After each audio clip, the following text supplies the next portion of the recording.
Giovanna Proença, and I'm here to talk about some topics of AP Computer Science exam. Today we're going to talk about binary system.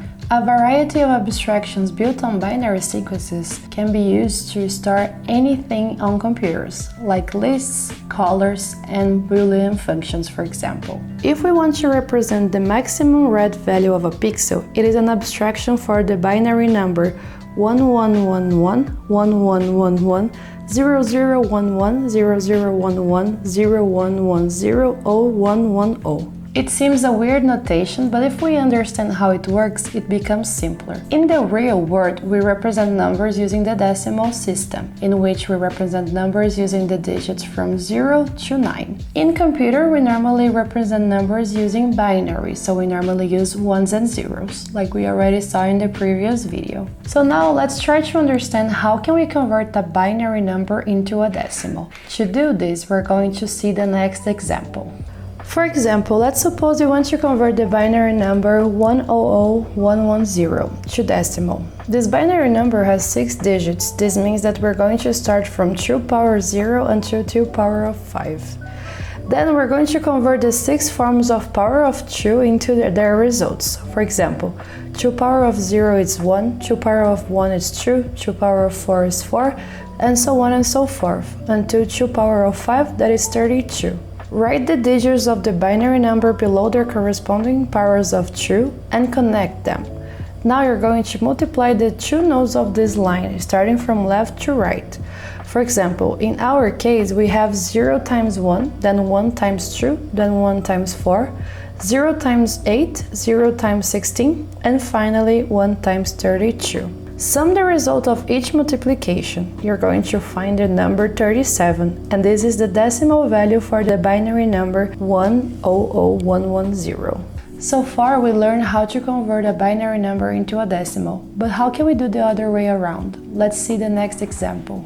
Let's suppose we want to convert the number 155 to binary. The first step we have to do is to create a table with enough columns until the number in the upper row is just bigger than the number you are converting to. In our case, we're going to have the number 1 on the right until the number 256 on the left. Then start populating with the number 1, the largest number that is still smaller than the target number. In this case, the number 128 will be 1. Subtract the table number from the base number. In our case, we would have 155 minus 128, having as a result the value 27. Now we're going to start moving to the right and checking if the next value can fit the remaining value. In our case, we will check if 64 fits 27. This is not true, then 64 will receive the value 0. Then we will check if 32 fits 27. Again, this is false.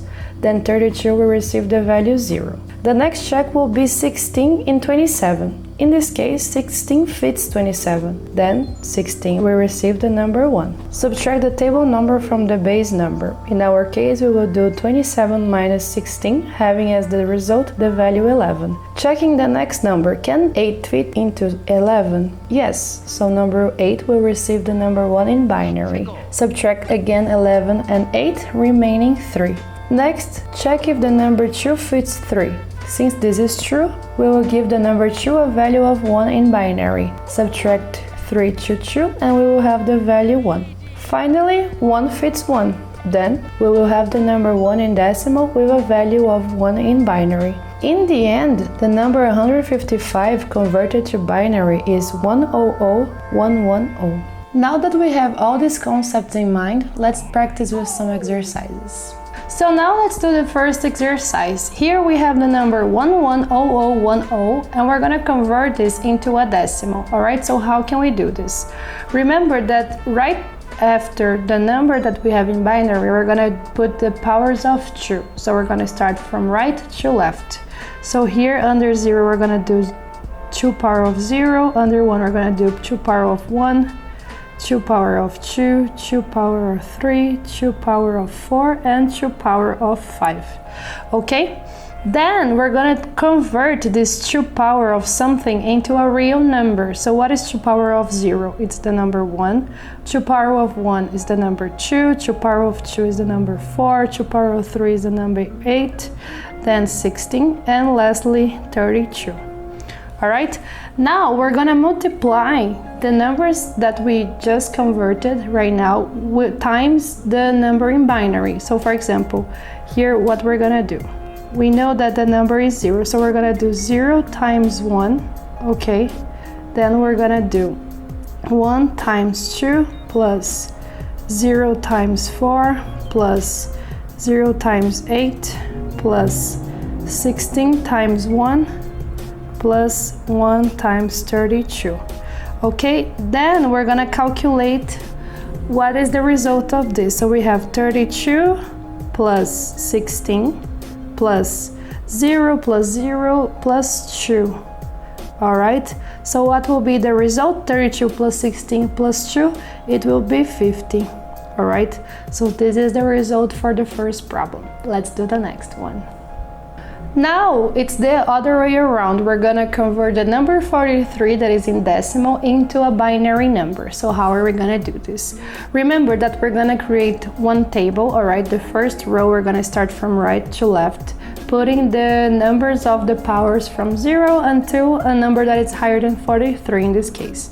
So 2 power of 0 is the number 1, 2 power of 1 is the number 2, 2 power of 2 is the number 4, 2 power of 3 is the number 8, 2 power of 4 is 16, 2 power of 5 is 32, and 2 power of 6 is 64. So we are in the range of 43, 64. So now we're gonna get the highest number, all right, that is less than 32, and we're gonna put the number 1. Okay, so now we're gonna do the following. So 43 minus 32, what is the result? So the result is 11.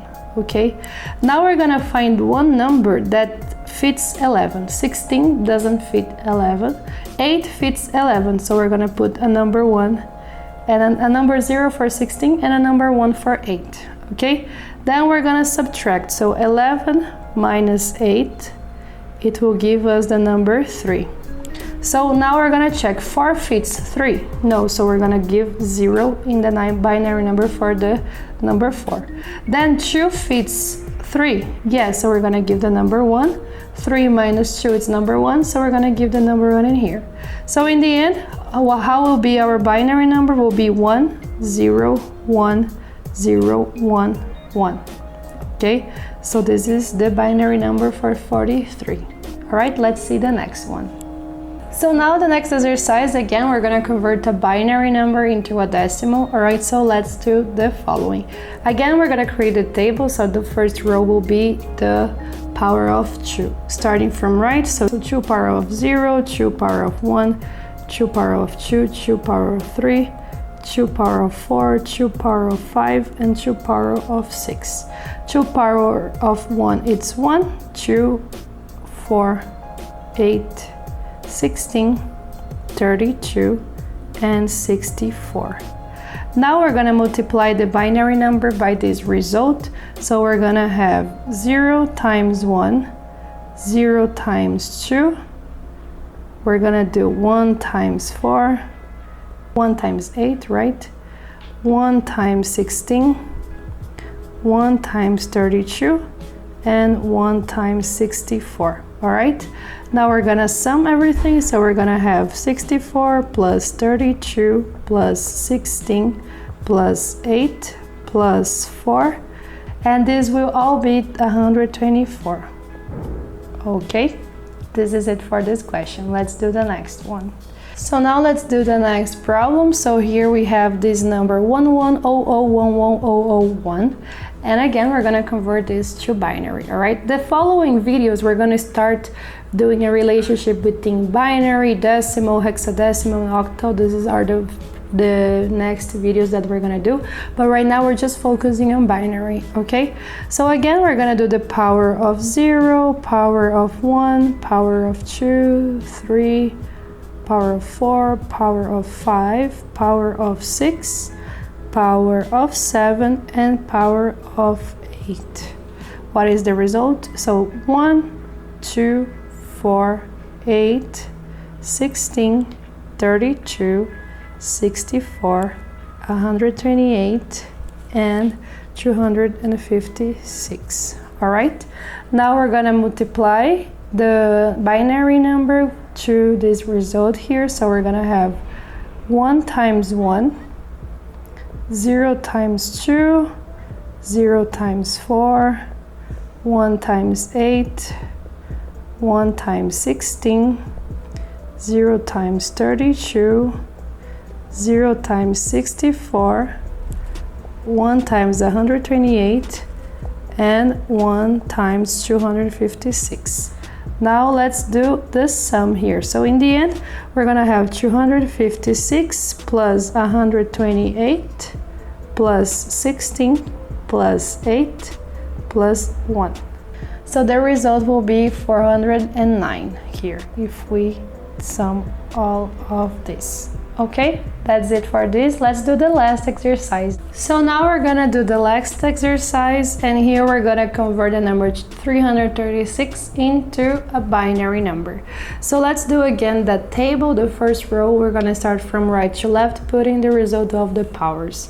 So here we have number 1, 2, 4, 8, 16, 32, 64, 128, 256, and 512.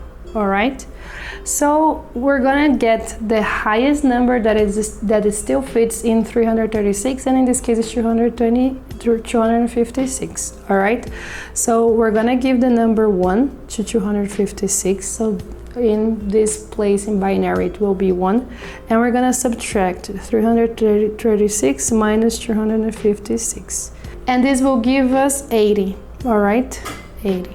Now we're gonna see the following number. So 128 fits 80. No, so we're gonna give the number 0 to it in binary. Then 64 fits 80. Yes, so we're gonna give the number 1. So 80 minus 64, we're gonna have 16. Okay, and then we're gonna see the next number that fits. So 32 fits 16. No, so we're gonna give 0. 16 fits 16, yes, and when we subtract 16 to 16, we're gonna have the number 0. So the other numbers that are still missing, 8, 4, 2, and 1, we're gonna give 0 in binary. All right, so in the end, what will be our binary number? It's going to be 101010000. Okay, and this is the result. All right, so we're gonna practice much more in the next videos. All right, but for now I just wanted you to feel comfortable with binary, how to convert binary to decimal. We're gonna see much more things with this. All right, don't worry, take the time, and I hope you enjoy the content, and see you in the next video. Bye bye.